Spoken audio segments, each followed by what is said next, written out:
Good afternoon. Welcome to the 330 Sports Show. My name is Justin Coffin. That is Joe Danier. Today is Tuesday, October 29th, 2024. 2 days from Halloween. We are less than a week to pretty important election in this country. I did my civic duty here and just voted early, so my job is done. I don't care who you vote for. Just go out and vote. Do your job. Do your civic duty.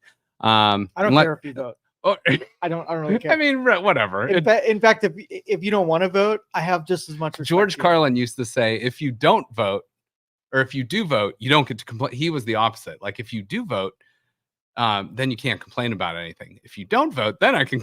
So it's like a little bit opposite of how most people think. But whatever. I'm kind of a rebel, though. If everybody goes on one side saying don't do something, 100% of the chance I'm going to go on the other site and say, come on, let's throw some chaos in here. Exactly.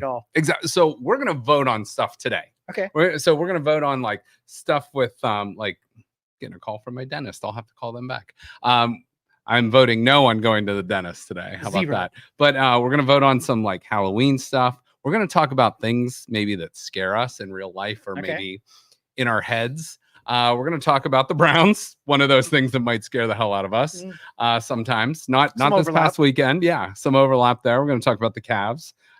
They've been playing scary good. How about that? Did you like that? We're going to talk about the Ohio State Buckeyes. I was at the game on Saturday. Not the prettiest game ever, and it got a little scary there. They will travel to Happy Valley and tried to sadden the Nittany Lions this weekend. And we're going to talk about a bunch of other stuff. The World Series, the Dodgers have almost closed it out. So that's kind of a look at what we're going to talk about, including the Dwayne Wade statue. If you have not seen it yet, it is a chef's kiss. Beautiful. So and I have a lot of good stuff that's going to go along with that. So I do want to put this out because I saw this and I was like, this is so good. Once elected as a fox, I will become, or a wolf or whatever that is, I will become a vegetarian. As we all know, broken promises, empty promises by most politicians. So whoever you're voting for, there's a good chance you're going to be let down regardless. So, or as someone said, a word that does not exist, irregardless. Irregardless. So let's start on a serious note, though. Okay, I'm ready. On Saturday, unfortunately, we know the previous voice of the Cleveland Browns, Jim Donovan, has been battling cancer and ultimately took his life on Saturday. So I know you were an avid radio listener of the Browns. And, if you do listen to the Browns, like you can be doing other stuff. You don't necessarily have to be locked into the TV, but you can be, driving in your car, like, doing stuff outside or whatever it might be. But there was no one more that really loved that team. And you could hear it in his voice. You could, he put, how many years into the Browns organizations and getting to know those players, those coaches, and love the team through all the struggles, all the trials and tribulations, and all that he had to go through in his personal life. And, that was just sad to lose him. Your thoughts on Jim Donovan? Yeah, I love him, his voice, and his style so much that I hope somebody takes his voice and makes an AI out of it so the games could be called in his voice. That would be amazing. We've got enough sampling with all of his radio career to be able to do that. Now, I don't know if the guy actually sang the stuff and then it being translated into his voice. Yeah. He's going to be slighted a little bit, but I'll tell you, I have not listened to a radio broadcast, maybe that first one or two since then. So, and I mean, it's once you get so used to someone that literally you can close your eyes and they can just paint the picture and the enthusiasm or the disappointment or whatever it might be that Sunday or Monday or Thursday night, that guy, you can just relate to him. And so unfortunate passing, 1956 to obviously this past Saturday, 2024. Yeah, and we elected Jim Donovan and Hammy as the person we wanted to deliver what was happening with the Browns and the Cardinals. I mean, it doesn't get much better than those two. For baseball or football. And Jim Donovan, I even saw on Sunday Night Football, just real briefly, Chris Collinsworth, who some people might love, some people might not love, but he gave a nice tribute. He actually started his career out with Jim Donovan on NBC, but they had a nice tribute for him. Siciliano, Nathan Zagura, the actual broadcast team there. And then to me, we obviously know the Browns have struggled mightily this season. And for them to come up with a huge win at home the day after Jim Donovan passed away.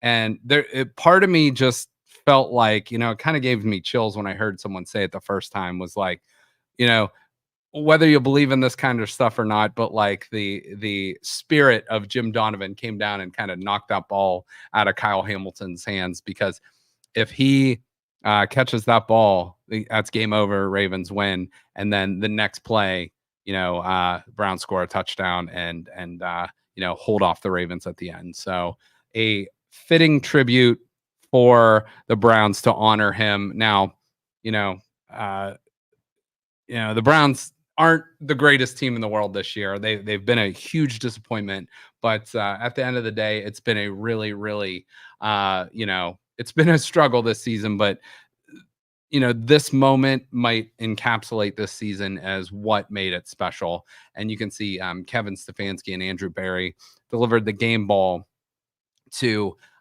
his family this weekend. And I thought that was, just kind of a special moment. So again, rest in peace, Jim Donovan. He will be greatly missed. And, we're getting like kind of into the future and stuff here, but the future is kind of now. And like what you said, if maybe his family signs off on that to give like copywritten, I don't know how that works with like voiceovers and stuff, but I mean, that would be cool. Like in a video game or something in the future, if you could hear Jim Donovan's voice on like a Madden game or something like that, that would be pretty neat. Or maybe on a future radio broadcast, if we do go full AI, who knows? So that would be pretty cool. So what'd you think about Jameis Winston?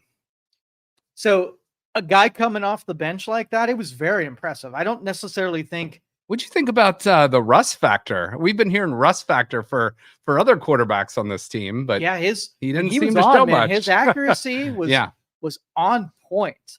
Like you can tell that there was a little discomfort in some of the the routes that were happening. I mean, sure. I don't know whose fault those usually are. I don't know if the route was just run wrong or he misjudged it or whatever. But I like the fact that he hung in there in the pocket, because I think what was really missing is that when quarterbacks start scrambling, you have too much territory to defend as that line. Yeah. If you can trust that the quarterback's going to stay where they're freaking at, I think it's a little bit easier to protect you know what I mean? Yeah. So you're saying the offensive line looked a hell of a lot better too. Big time. Yeah. Big time. And I know they got Wyatt Teller back. They moved DeJuan Jones over to the left tackle. Can they keep moving him to the right a little bit? He was so much better than on the right side. He stunk this whole year. But I'm talking about to the bench. Keep moving. Well, he was great though. I know what you mean. Earlier in the year, I would have advocated for that, but I know what you mean. He was really good though. So the Browns offensive line looked the best it has this year. The run game was still like a little iffy. It wasn't great, but you're still getting Nick Chubb back healthy. He broke off a few runs that were pretty nice, but Jameis Winston, 334 yards passing. Deshaun Watson in 7 games, in 7 games this season, threw for 196 yards, was his high water mark, and 1 game. And say what you want, the Ravens secondary isn't the greatest, but that's a damn good football team. And he threw for 334 yards, 3 touchdowns, a couple balls that could have been interceptions, but weren't. So if we were going 10 miles an hour last week, we were going 55. We might not be going over 100, right? But in comparison to what we put up there, that looks like a team that's halfway competent. Yes, 100%. And I like to see that Njoku was used a bunch. So. Yeah. Did you know Sunday was National Tight End Day? I almost messaged you and asked if you sent him a card. So no, I just used him as my wallpaper. Yeah. He did it for me. Okay. All right. That's fair. So the team looked competent. The team looked to me, it looked like they were having fun. And that's absolutely right. And it's like the vibes were different. And I know some people hate that, vibe check or, like I don't really pick up on vibes or whatever that might be. It's like you go out and play hard. The team looked motivated to play for that quarterback. Cedric Tillman looked like an absolute stud wide receiver. Elijah Moore looked like a really good wide receiver. Jerry Jeudy looked like a really good wide receiver. The offensive line looked competent. Where's Thrash, by the way?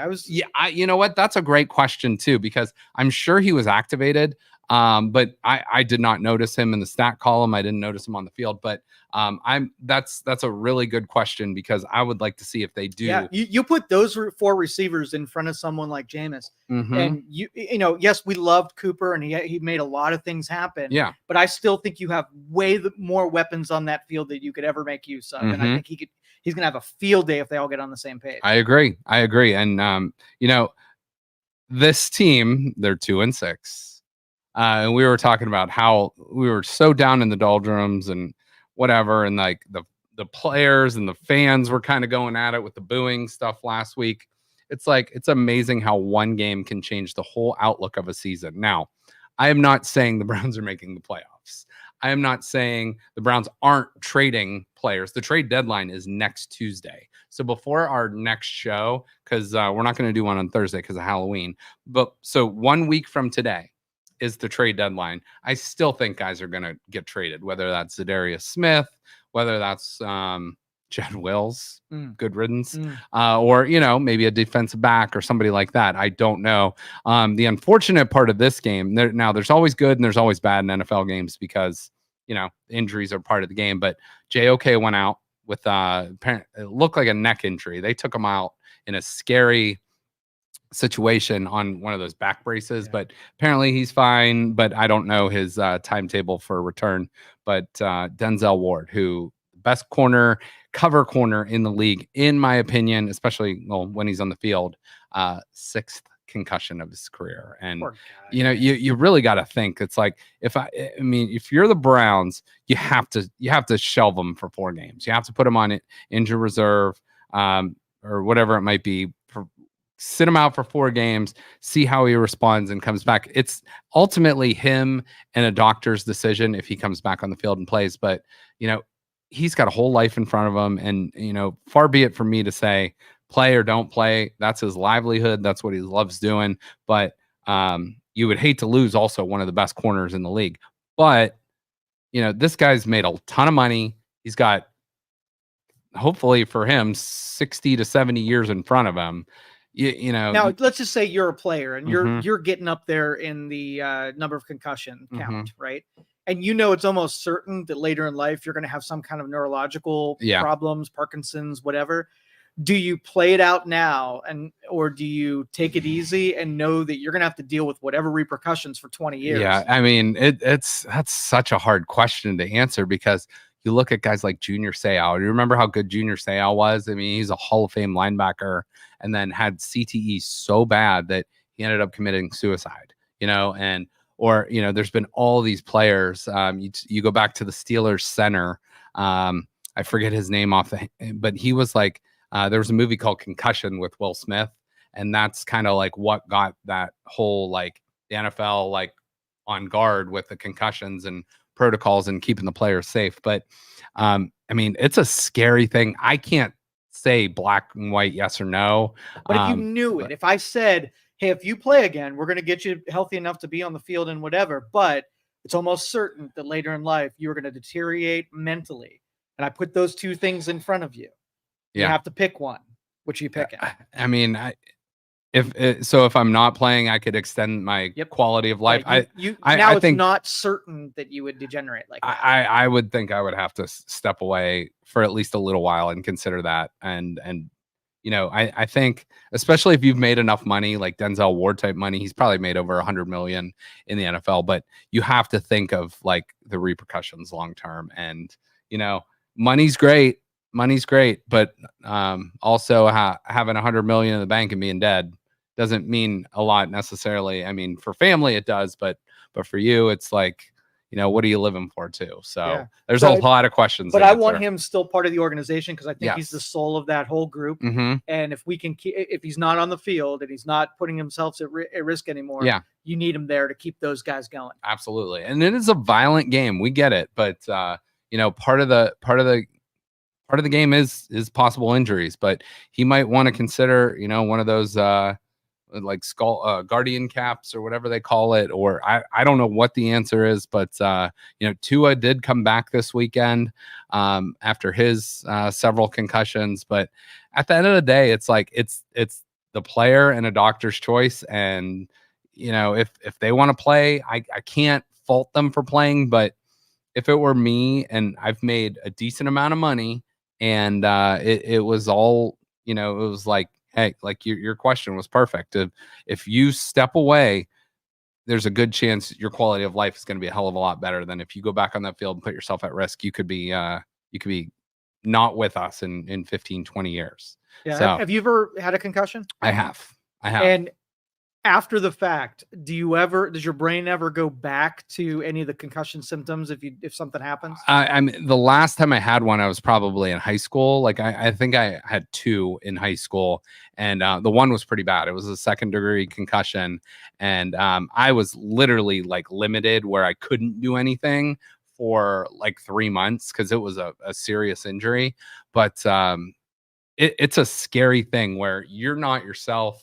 You're seeing things like, your bright lights are bothering you, and noises and headaches and stuff like that. Vomiting. Yeah, exactly. Yeah, you're dizzy. It's all that kind of stuff. But and I know these are grown ass men with making grown ass decisions, but I don't care if you're a kid or if you're an adult. You got to factor in long term health and with this stuff. So. Since my concussion, I cannot. When's the last time you had one, or how many have you had? I probably had one maybe 8 years ago. Okay. And can I ask how you got it? Do you remember? Yeah, my head got slammed in a door. That will do it. Yeah, that will do it. Okay. I can't like amusement park rides. Anything that spins, it F's with my equilibrium. Yep. And I used to be able to ride them all day. Now I like almost black out. Yeah, like vertigo. Big time. Yep. Yeah, that is. The concussion thing is a scary, scary thing. It is because you're broken not just when you're injured, you're broken now forever in certain ways. And they say too, it's like why Tua's was so bad is he suffered one on a Sunday, and then he went back on the field on a Thursday and got another one. Like it's like your brain doesn't have a chance to catch up.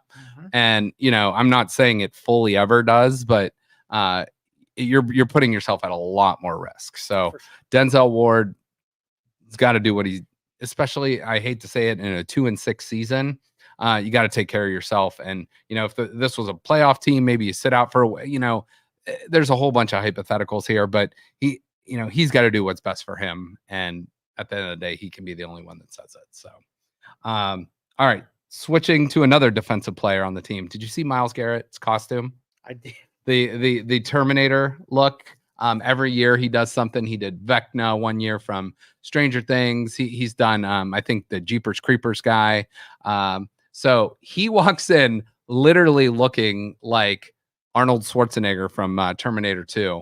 And so what were your thoughts on that costume?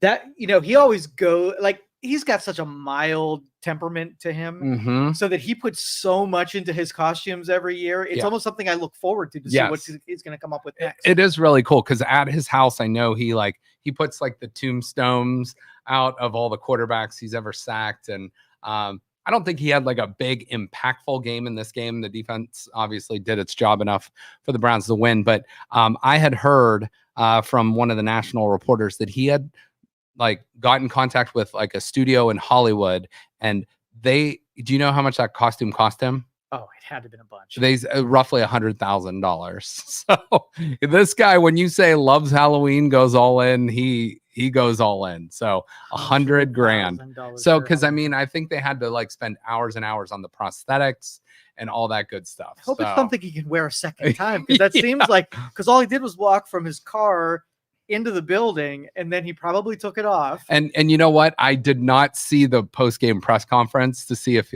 I'm guessing he didn't wear it to there, but I have a feeling if you have a costume like that, you probably have a Halloween party you're either hosting or attending coming up that week. Did anybody look inside the face mask and see if he was wearing it during the game? Because that would be awesome. And like that, do-doom, doom, do-doom. If you, that'd been kind of cool if they played that during. You. By the way, Terminator 2, great movie, one of the best sequels ever. What they should have done is had, remember the cop from that movie? Robert Patrick was his name, the actor. They should have had one of the other players dress up like the cop and like mold into something and like chase after him. That liquid. Yeah, that liquid goo or whatever. That was very, very well done though by Myles Garrett. So, all right, looking at the schedule, the Browns are a 2-6 football team, which 2-6 right now sounds pretty damn good with the way they've played most of the year. They play Jim Harbaugh and the Los Angeles Chargers at home this weekend. Then they have a bye week. So as I mentioned, they play this weekend. The trade deadline is Tuesday. Then they're off, and then we see what happens. But the rest of the schedule. So you got the Chargers, you're off. Then the Saints could be that could be a pretty close game. You got the Steelers at home, at the Broncos, Pittsburgh again, Kansas City, the Bengals, Miami, and Baltimore. That schedule doesn't look easy, but all of a sudden now it's like with a competent quarterback, it's like that schedule doesn't look as hard as it looked last week at this time. So I'm not saying the Browns are making the playoffs or anything like that, but I'm saying the rest of the season could be fun, could be entertaining. And last week we said, well, they're still in line for 11-6, so why not? Let's screw around and find out, right? So, what do you think against the Chargers this weekend? What's your expectations? Do you don't have to tell me if they're going to win or lose yet, but like, tell me, like, do you expect them to carry this momentum forward, or do you expect them to be like a little bit flat after last weekend? All right, so my personal feelings, and say it with me: F Jim Harbaugh. Yes, that's number one. All right. So yes, I think the Browns are going to win only because F Jim Harbaugh. Okay. Now I don't quite know. Like I think when you shake things up, you have the other team that meticulously game plans against you. Mm-hmm. And when they don't know what they're planning against, like you take into account we got a different offensive person calling plays. Yeah, we didn't talk about that. With new, the offensive line and a new quarterback, like how much of their plan was vanilla and how much was. So this game that we saw, they might be a little bit more prepared. So I don't necessarily think you're going to have the honeymoon game that we did this week. I think it's going to be a little tighter. But Chargers do have a really good defense. So I think it's going to be a little worse than last week. Okay. But I think they're going to hang in there and be in this game. Yeah, the Chargers defense is much better, but their offense is nowhere near the Ravens offense too. So maybe somewhere in the middle, maybe a little closer defensive grinded out game. So I like it. He was like the golden boy for kicker forever. Yeah. And I cannot believe him. He's still in the upper tier, but he's not what he used to be. No, yeah, that's for sure. Sad. That's for sure. Sorry, no. And you brought up a good point that I just want to. So let me tell you this. You could vote for, since we're talking about voting a little bit here, you can either vote for Ken Dorsey calling plays, or you could vote for Jameis Winston as quarterback. What was more impactful in this past game? I'm thinking Jameis Winston. Okay. Yeah, I think 70% of it was the quarterback took control of that offense. I agree too. I think it was the quick, short decisions, and then the play action pass, which we hadn't seen all year really. And then, you had a couple deep shots too, which was so great to see because that looked like the Flacco offense from last year that everybody loved. So as Nick Chubb gets healthy. And I think part of that is like what we've always said is that if you are, you're quick to act and you dump off to your guys, the pressure recedes a little bit. It's not a rush every stinking play where I think by the end of it, Watson was getting pummeled everything because they were rushing 5 guys because why not? He's going to take it anyway. Right. Yeah. And even when he had a clean pocket, he was getting out of there. Yeah. And but yeah, the offensive, like everything just looked competent this week. The defense looks solid. The offense looks solid. Special teams better. So no complaints. Great win against one of the best teams in the AFC, if not the NFL. So Love to see it in a division win, which is great. Those almost count as double. Yeah, in my but opinion. just as expectations, when you had a quarterback like Winston and like Flacco, they put up the ball in harm's way more often. So you are going to get those interceptions more often. We just were on the positive side of luck where those interceptions never manifested. Like you said, if that guy caught the ball, it was end of game anyhow. But I love that he's taking chances and going after receivers because they'll get it. There is something to be said about taking chances in the league too, because if you're dinking and dunking down the field, there's a good chance you're going to make a mistake anyway. You're going to fumble. The Browns, you didn't see these like pre-snap penalties. Maybe Kevin Stefanski was more on him about that this week. So everything was very refreshing. The coaching looked good. The players looked competent. It was a really good week to be a Browns fan, and we don't get to say that a whole lot this year. So relish in it. Love it. Enjoy it, and hopefully it carries over to this weekend. All right. F. Jim Harbaugh. F. Jim Harbaugh. Let's talk about another guy that is a former Cleveland Cavalier, which sometimes I forget. He played about a third of a season for the Cavs, which was awesome. But let's talk about Mr. Dwayne Wade, Miami Heat legend. And we're going to talk about this statue that they unveiled for him in South Florida before the Heat game. And let's take a look at this thing. Hey, you guys! I searched and scoured the internet for as many memes as I could. So if you're just looking at Dwayne Wade, and I feel comfortable saying this as a very heterosexual man, but Dwayne Wade is a very attractive guy. He's a good-looking dude. Great athlete. And then you look at that statue, and I don't know if anyone actually saw his reaction. He looked like he was holding back a laugh and holding back tears at the same time. But let's just say Dwayne Wade, I feel comfortable saying it. I'm sure Joe would agree. I'm not going to put words in your mouth, but Dwayne Wade's a good looking dude. Heck yeah. That statue, I don't know what the hell that is. And, but we're going to go through a bunch of memes. And now I cannot take credit for any of these because the internet does its job and wins all the time. But we're going to go through one by one of some of the best ones I saw.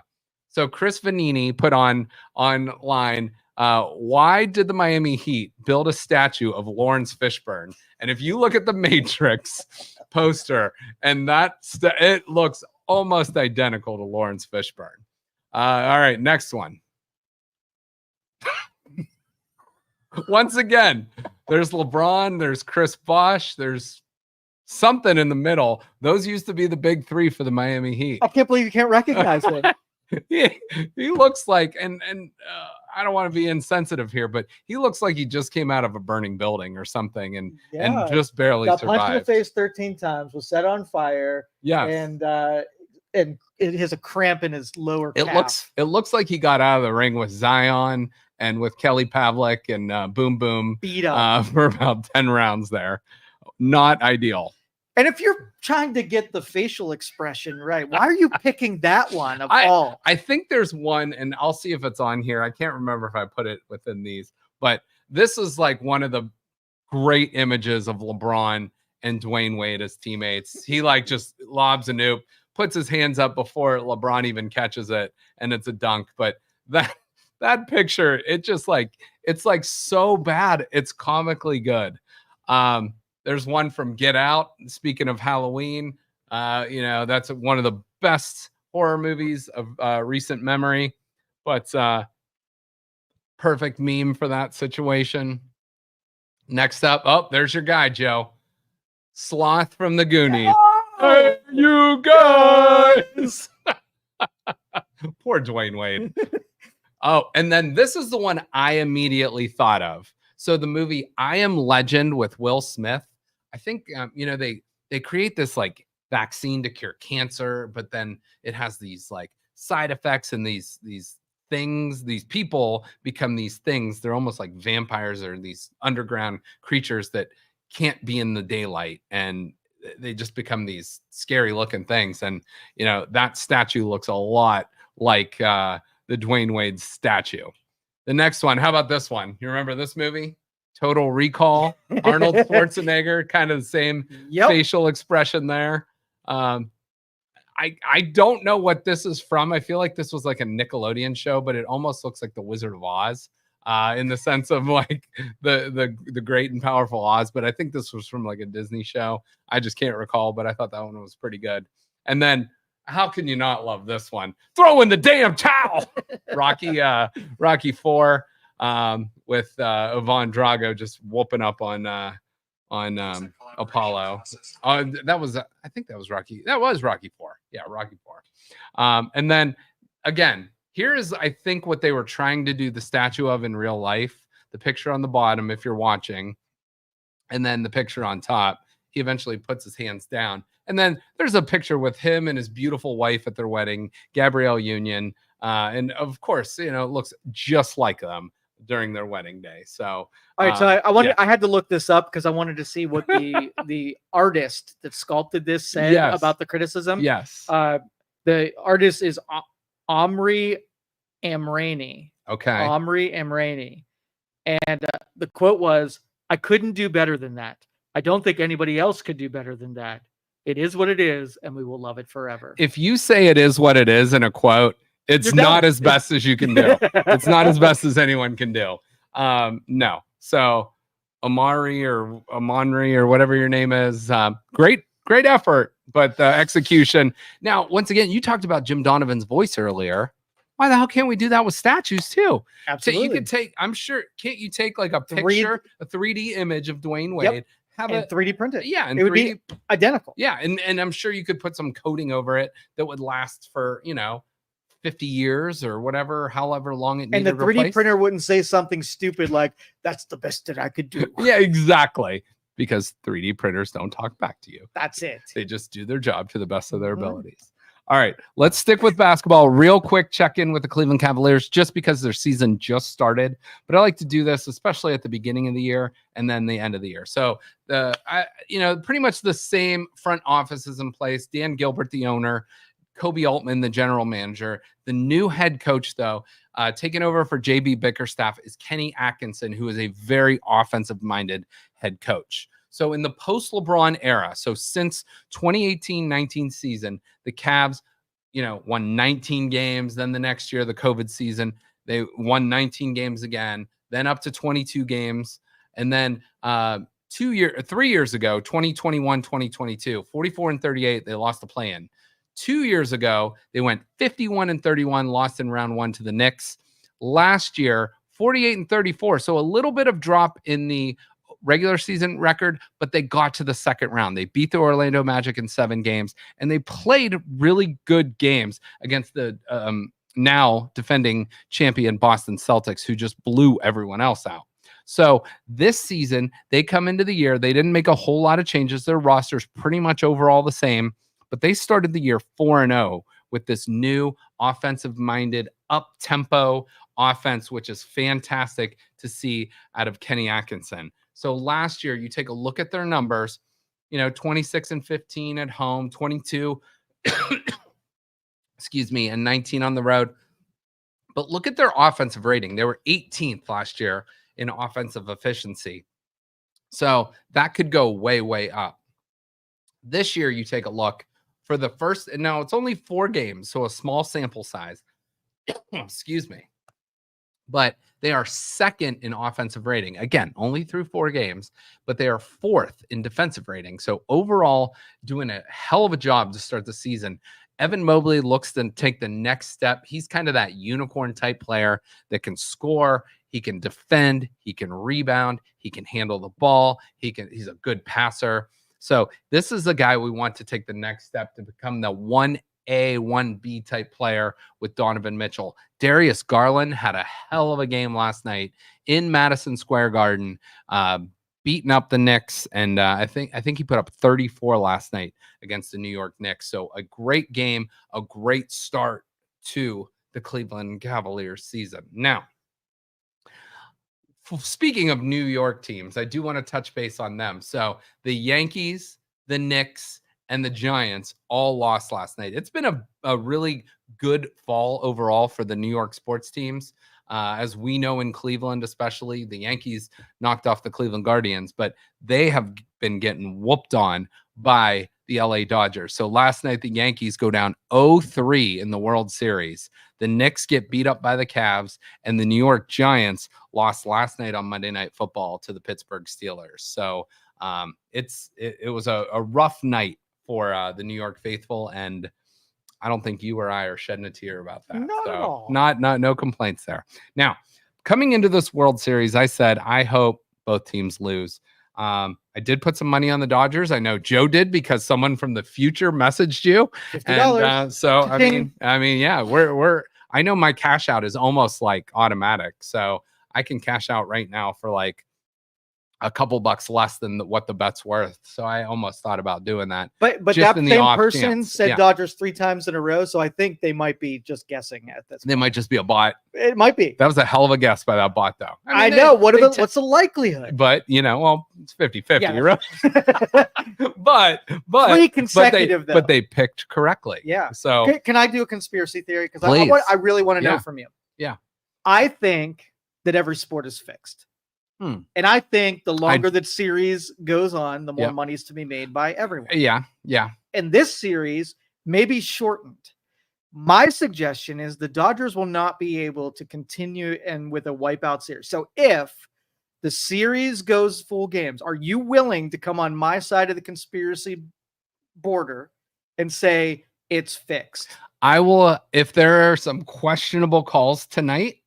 In game, like what would it have to be? Like what if you're going to throw a game? How absurd does it have to be for you to agree that they threw it? No, you're talking umpires or players. Whatever it's going to take for you to watch the footage. I don't think players would have any say in this. I think if it were anything crazy, I think it would be an official or some outside tampering. So I think it would have to be those balls and strikes calls, maybe a little questionable.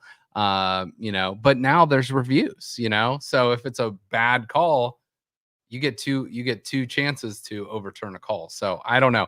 I understand what you're saying because, every game generates millions of dollars in revenue and TV money and ad money and all that stuff. So I can understand. If it goes all 7, there's a high likelihood that there's some shady dealings going on. Oh, yeah. Okay. Yeah, all right. As long as I got to that point. So if it goes 7 games at this point, the way the Dodgers have kind of owned the series, I will be on your side. Okay. Thank you. We'll future discussion. Okay. All right. Perfect. We'll shelve that for next week and see if it comes back out. up. Okay. I'm going to talk to my future person probably in an hour. Yep. And see how tonight's game went down. Put a couple dollars on anybody but the Dodgers. Okay. And we'll go. Okay. All right. That's fair. I was in Columbus this weekend and I was out a little bit on Friday night, and that's when game 1 went to extra innings. The Yankees actually took the lead 3-2, and then this was, I believe, 38 years to the day. But this is where, like, what's the word? Serendipity or just like these moments in sports happened with these crazy coincidences. So Kirk Gibson in game 1 of the World Series and Freddie Freeman in game 1 of the World Series, both on the Dodgers at Dodger Stadium with 2 outs, both left-handed batters, hit a home run to right field at 8:37 p.m. Now that's Pacific time, and they both had an injured leg. Like, what kind of crazy, and like I said, I believe it was 36 or 37 years to the day, something like that, that both of these happened. And it was just a wild coincidence. I cannot play the audio of the call because we'll get a copyright strike. But if you go listen to the audio, the guy that does the national broadcast for Fox also is the Dodgers main TV guy. So he knew in his head, he knew the Kirk Gibson story from, I think it was 1989 or 1988. I can't remember exactly, but he knew that story. And he made the exact same call, like to cue it up. And if you cue up the Kirk Gibson home run, I'm sure it's out there on the internet somewhere. Kirk Gibson home run along with the Freddie Freeman home run. It's like in synchronicity. It's amazing. Can I interject here? Yes. Conspiracy theory. Yep, Joe, I love it. Bring it. All right. We are in a simulation. Yep. I knew you were going there. Just as Morpheus was earlier on the show. Yep. There are only so many NPCs, right? And there's only so much. What's an program. NPC? It's a non-player character. Okay. It is a person that is drafted up by the simulation. Okay. They are like, if you watch a video game, the NPCs just run a circuit and they do the same thing over and over and over again. Yeah. Yeah. And maybe they'll splash someone's new name on it. But this is just an NPC that had enough of a time span in your world for you to see an overlap happen. Yeah, they put another face on him. Now, Kirk Gibson's still alive. He's an NPC. You can do whatever you want. Okay. Okay. And so this is just another character. That you ever go to an airport and see somebody who looks just like somebody you already know? Yeah. That's an NPC. Okay. So I don't even know if you're an NPC or not. I don't know if we're both in a simulation and we're two real people that are just having a conversation, or maybe this is my world and you're just going to try to confuse me and throw me off my conspiracy game. I don't know. Interesting. Okay. So you're saying is simulation, or is this like a multiple worlds theory? This is the simulation part. Okay. The multiverse is a completely different That's story. a whole sub. Okay. Okay. There might be a simulation inside the multiverse. Now, my pre-concussion that we were also talking about might affect my understanding of all those high level. You may have not had a concussion. That might have been programmed into you as a memory that was a different Justin in the multiverse. A different Justin for sure. Do you remember it? I don't think you do. I remember how I felt. You remember afterwards. the memory, but you don't remember it. Yeah, it's that makes absolutely no sense. Yeah, half of the shit we talk about on here doesn't either. But you know what? We love it. No such thing as a coincidence. When you notice something mathematically that's a little bit odd, it's because it's part of the simulation. And mistrust it. Don't follow through. If Mattingly or whoever we're talking about here asks you a question, give no credence to what they ask you because they're not real. Okay, fair enough. All right, Kirk Gibson, Freddie Freeman, apparently in the simulation. Yeah, with Joe and not Don Mattingly. Don Mattingly was a former. He's also a first baseman, left-handed hitter, and former manager of the Dodgers too, but played for the Yankees. So, or did he? Maybe he played for many other teams. Maybe every first baseman is the same person, just with a new they're almost all lefties too, if you think about it. Okay. Yeah, no coincidence. Oh, interesting. Okay, all right. Moving on to college football. In this simulation, the Oregon Ducks are 1, Georgia 2, Penn State 3, Ohio State 4. Ohio State and Penn State play this weekend. Ohio State travels to Happy Valley. Number 4 Buckeyes, number 3 Nittany Lions. Ohio State is a 3.5-point favorite as of today. And, Ohio State, I think, played their worst game of the season last week. You even texted me, I was at the game, and you're like, these Ohio sports are destroying me. Yes. And that was a very frustrating game. Now, in that game, here's my complaint with Ohio State. I am an Ohio State grad. I love the team. I will support the team for as long as I'm alive. But that stadium, which I have had some of the most fun memories in my sporting life in that stadium was dead on Saturday. And there's 104,000 people there. That stadium was as quiet as a church for the first 2.5 hours of that game. And it wasn't until that targeting call it was Arvell Reese got a targeting call. It forced a fumble. Ohio State recovered. The officials threw a flag. They ejected the player who I'll show you. I can't show you the hit, but I'll show you what the outcome of it was in a minute. But he was ejected. They gave him the catch when he even fumbled the ball and Ohio State recovered. So he was given the catch. So I don't know how, let's say it was 12 yards. And then an additional 15 yards on top of that. Nebraska was down 21-17, driving to go beat Ohio State. There was about 4 or 5 minutes left in the game at this point. The refs took about 10 minutes to review this. It was ridiculous. The fans were losing it. But I actually say that was good for the Buckeyes. The penalties weren't, but it got the fans involved. Now, what I will say that I don't throw shit on the field. They're and students are going to be students. I get it, especially if you're tuned up, a little bit. And you've been drinking since 7, 8, 9 a.m. But don't throw stuff on the field. You might lose your season tickets. It's not worth it, especially if you injure someone or yourself. Not worth it. But what that did is got the stadium loud energetic, and that put some energy in the last couple plays there where Ohio State was able to stop them and get out with a win. So the Buckeyes are going to need a little bit more juice on Saturday, where they better come out prepared to play. Now, quarterback Will Howard did say, I grew up as a Penn State fan. He's from outside of Philadelphia. I wanted to go there my whole life. They didn't think I was good enough. I guess we'll see next week if I was. I love that quote. I love his mindset going into this game. Ohio State did not run the ball very well on Saturday. They also only threw the ball 16 times. Their 3 wide receivers, Jeremiah Smith, Emeka Ibuka, and Carnell Tate, are 3 of the best wide receivers in the country. You have to throw the ball more than 16 times. And if you're only going to do that, you better be running the ball great. They did not do either of which well. But Chip Kelly, Ryan Day, the offense needs to figure it out. I know they have a question mark at left tackle, much like the Browns did earlier in the season. But this is Ohio State. No one's feeling sorry for you on an injury, whether you're on your second left tackle, third left tackle, whatever it might be. But you got to get after it, and you got to play some good football. And, you have NFL play callers now at the college level that can, should be able to fix this and help out. Penn State is a very good team. They are ranked number 3 for a reason, but Ohio State is better through and through, and they need to show it on Saturday in a very difficult environment. All right, real quick, this was the hit. Now, you can see it does not appear he was hitting him. I don't know if this is the exact, the screenshot's tough. But if this is targeting, I don't know what the heck defenders are supposed to do.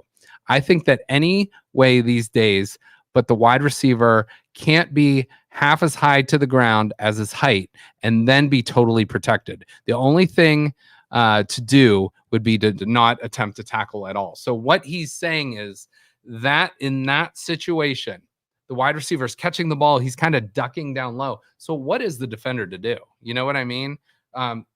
If you were like, because I often ask this too. I'm like, what the hell do we do about targeting in college? It's a rule that's broken to me. And my answer would be, remember the old 5-yard face mask versus 15-yard face mask? They go and review these plays, and you can kind of tell if there's intent behind the hit, or if they're launching. I mean, I'm talking. Do you remember? We as Browns fans, we remember. But do you remember Rashad Higgins was diving into the end zone and got drilled by that Kansas City Chiefs player? That was clear targeting, and that's NFL versus college. I get it, but that play was not called. But in college football, you got these guys trying to knock the ball loose or make a good tackle or wrap up. They're just trying to be football players. They're not trying to injure anybody. And if they are trying to injure anybody, that's the letter of the law. Eject them, throw them out. I get that. But what was he supposed to do? I don't know. So what would be your solution if you were, let's say, the commissioner of college football with us? It's such gray area, and it's so subjective. And like you said, if it's easy to tell that someone was coming in hot and was really trying to take an injury on someone, then you have enforcement. But they got to be the ability, if it's incidental, not on purpose, whatever, you got to give referees the ability to back that down a little bit. Yeah. I don't want anybody to get hurt. Right. And so intentional ones are the only ones I would put on the board. Okay. All right. And the Big Ten walked it back. Now, since that happened in the second half, you would be out the rest of the game and then suspended the first half of the next game. So they walked it back and said that really wasn't a penalty. He's reinstated. He can play in the first half. So they basically saying, sorry, we made a mistake, but too little, too late. Luckily, it didn't cost Ohio State, but it could have. And if you want to take the beginning of the season when some of those non-divisional games and really enforce the law, the rules heavy, so that everybody kind of takes notice, they're looking out, and they kind of back off as the season. Yeah. Instead, you want to change the game based on something like that. And I get it.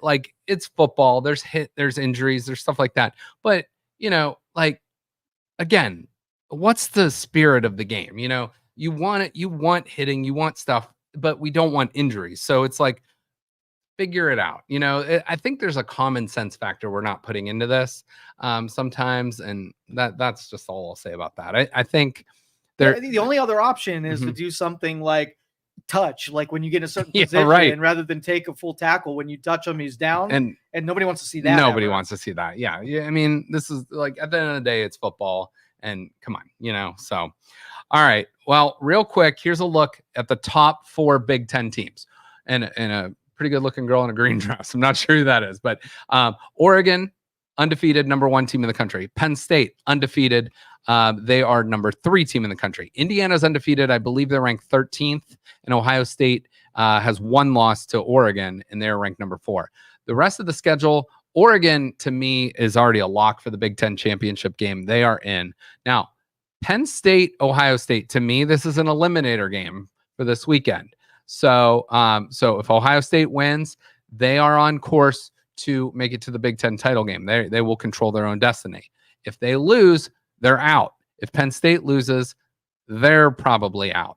Now, Indiana, we'll see. Indiana's got Michigan State, Michigan, bye week. Then they are at Ohio State, which suddenly looks like a pretty big game, and then Purdue to end the season. So my point here being, though, is if Ohio State takes care of business, they will get to the Big Ten title game and have that rematch that they so sorely want against the Oregon Ducks. Now, I think Ohio State can lose a game and still get in to the college football playoff, but no one wants to see them lose again. Let's win out and then just see what happens. So Ryan Day has had a lot of heat on him, and we've talked plenty about Ryan Day on this show, but this is the time. This is another top 5 matchup. Ryan Day got a lot of heat for not winning the last matchup, against the top 5 team. He struggled against them. I think he's 2-7 overall in top 5 matchups, but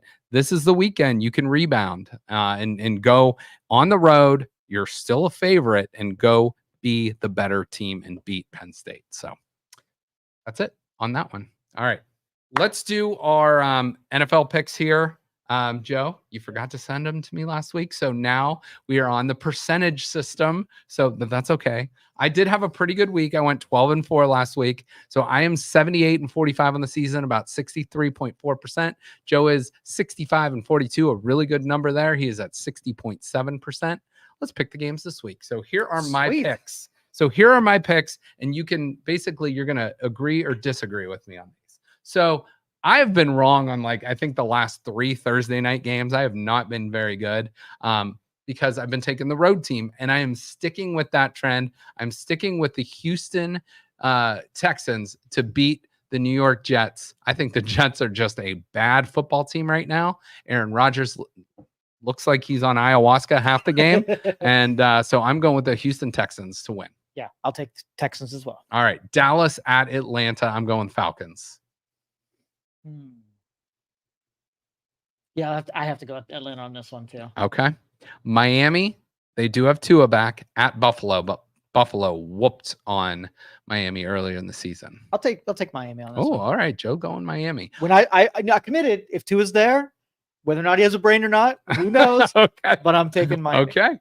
Vegas at Cincinnati. Cincinnati. All right. We're both on the Bengals. Chargers, Harbaugh at the Browns. I'm going Cleveland. All right. We're both going Cleveland. Browns are, I believe it was a 2-point underdog there. So kind of a coin flip game. New England at Tennessee. This might be the worst matchup of the year, but I'm going Tennessee. Same here. All right. I can't go with New England. Yeah, they're both really bad. Indy at Minnesota. I'm looking for Minnesota to bounce back after 2 straight losses. I'll go with Indianapolis on this one. Oh, guess who's starting for Indy? Who's that? Joe Flacco's back the rest of the year, as long as I tend to stick with those quarterbacks that were once on the Browns. It Yeah. might makes up in the entire league, but still. and that's fine. Joe Flacco. They are a much different team with Joe Flacco. Washington coming off their Hail Mary to beat the Bears last week. They are they are at the New York Giants. I'm going Washington. Yep, same here. Same. Okay. New Orleans at Carolina. Carolina probably the worst team in the league, so give me New Orleans. Easy. All right. Denver at Baltimore. I'm going Ravens. F. John Elway. All right.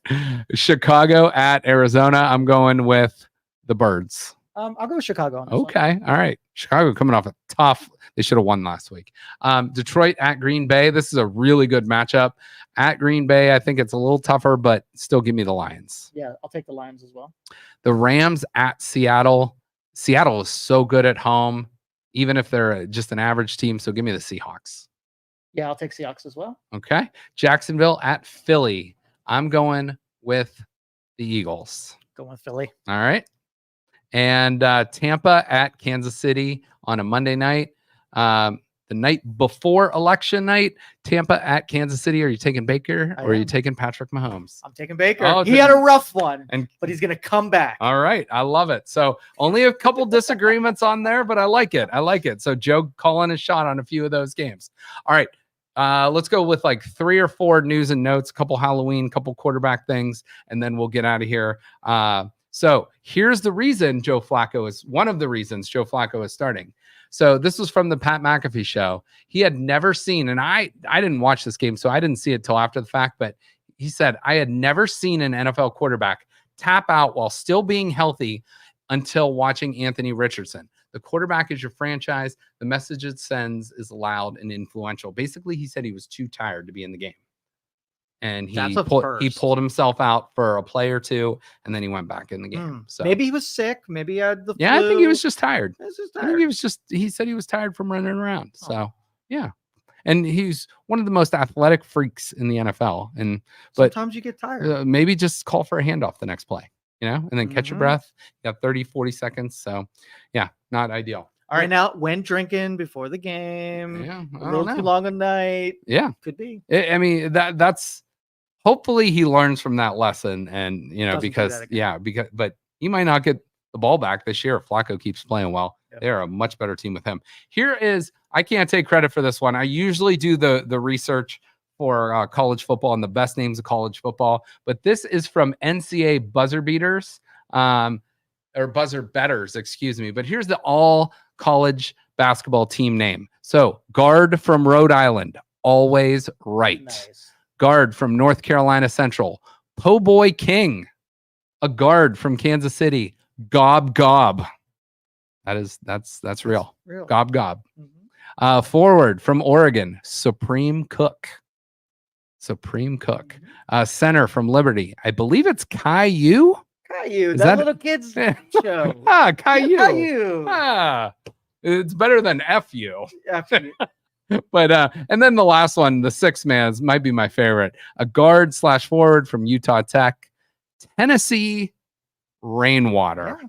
There's NPCs. They just grab the dictionary, grab 2 words, and that's the NPC's name. Okay. Gob gob. Gob gob. Gob gob. Gob gob.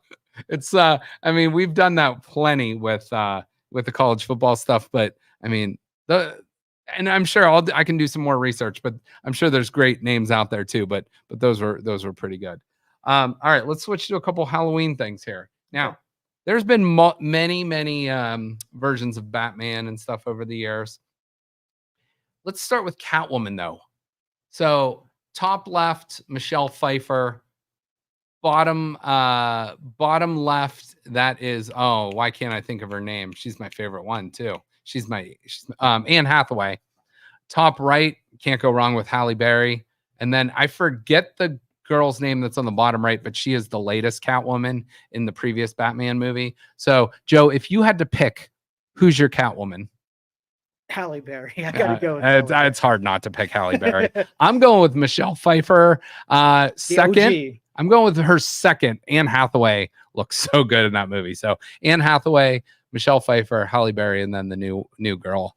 Is it because of the skin tight leather? It probably was as an influential 11-year-old boy when that movie came out. Yeah. So probably made me think inappropriate things as a 10, 11-year-old. Yep. Let's go with the other side of that coin. Let's go with who's your Batman. Ooh. To me, there's only one clear answer here, but I'm going to give you all the choices. Adam West, 1966. Michael Keaton, 1989 to 1992. Val Kilmer played in one movie, 1995. George Clooney, I forgot about George Clooney being Batman, 1997. Christian Bale, really good, 2005 to 2012.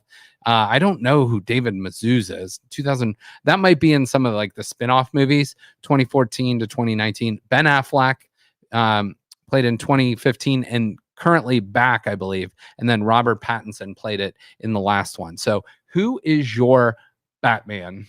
All right, you can't go with Adam West because he was Fat Man. It just he ruined the that character. costume, yeah. Wasn't So it's but remember that story I said he got kicked out of Aspen for sleeping around too much? I don't. I mean, so tip of the hat to him, but Michael Keaton is my Batman. That, you know what? Michael Keaton is my Batman too, because I love Michael Keaton as an actor. I think he's phenomenal. He was like kind of the OG for me, probably for you watching. Sure. And then like Christian Bale is a strong second. Okay, so, Bale second. I would say Kilmer, but I like him as an actor. So I split it from the character, and I'll probably choose him in most places. Okay, because he's just so good at acting. Okay, all right. Let us know who your Batman is. All right, and then now a couple of things. I just want to close on this. So if you have a fear or a phobia, do you have any fears or phobias that you would care to share? I have one. Okay, what I have a reoccurring nightmare. Oh boy. About me on a hoverboard rescuing somebody. It's always like a hoverboard from like Back to the Future too? Yeah. Okay. And I'm going over rough terrain, like over a mountain and whatever. So it's hard to get around. It's not like really doing it. Sure. And there's a wolf chasing me. And always at the end, I embarrass myself because when we get to like where population is, I find somebody who can help me. And usually it's like a cowboy with guns and big beefy guy. And I'm like, help, the wolf has chased me. And they always dismiss it saying, oh, that's just a coyote. And they shoo it away and it goes away. And that's the same nightmare over and over again. So the wolf lurking right out of sight is the major fear for me. Okay. So to me, it sounds like there's a few fears though. Okay. The fear of being chased. Yes. Which and not being able to get away. And so that is something repressed that like you're like something. And I'm sure like a dream psychologist could analyze this. I want you to. You're doing good. Well, so what I'm thinking is fear of chase. You're a busy guy. Yeah. And so you probably have some deadlines you need to meet. And so like, I wonder if that has to do with like, these people are chasing me down because I'm not done with something that needs to be done. See that. That's just my psychological input there. The wolf has to be some sort of external factor, whether it's a client, whether it's someone maybe that you think might not like you, maybe or trying to kill me, or trying to maybe do harm to you or a business, or maybe it's a competitor. I don't know. That's a good question. But it never stays a wolf. It always turns into something like a coyote, like a raccoon, like a squirrel, something interesting. Threatening. So you see it as a wolf, and then it like as it's chasing by me, the end, it's catching up on me, and I can't get away because I'm on this stupid hoverboard that won't go over rough terrain. Interesting. Okay. But then you said there's like a cowboy or something at the end. The road, and then they're basically like your protector. They have guns. They have the ability to protect me. Okay. And they just shoo away the little insect. I think we need to clip this and send it to someone, to an expert, because I bet you they could analyze that way better than I could. But that would be my thing. I think the one that makes the most sense to me is the fear of being chased, because and usually there's some external force, whether it's a wolf, whether it's a person, whether it's a deadline. Have you ever had that dream? I have this one all the time where I have to be somewhere, but I can never get there in time because there's so many obstacles impeding my way, whether it's just traffic or people or a flat tire or whatever it might be. There's something that always is preventing you from getting you to where you need. That's one. One of the scariest dreams I've ever had.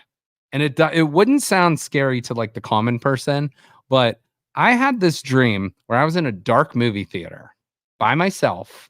It appeared to be empty, but then people started walking up and walking past me and just staring at me. And I don't know why, but that gave me the creeps. And I don't know, when you're dreaming, it probably feels like hours, but it's probably a few minutes. But like I woke up in like almost like a cold sweat from that. And I think it was some people I knew, but some people I didn't know. There was probably some people I knew with that Dwayne Wade statue face. You know what I mean? But it was like, I don't know. So, all right. So here I have to evaluate now. Yeah. So you're sitting there and you're compromised because you're trying to look at something and people are coming along and they're evaluating you, and you're Yeah. getting nervous that they're focusing and staring at you, that you're going to be exposed, and it's annoying you because you want to be doing something else, and they keep putting their attention right at you, and you can't escape Yeah. it. And I think that's probably pretty good, because I do have a I don't need to be liked. I don't need to be loved, stuff like that. But I do always have that, I want to please. You know what I mean? I think I'm a people pleaser, and I think if I let people down or disappoint them, I think that's a fear on me,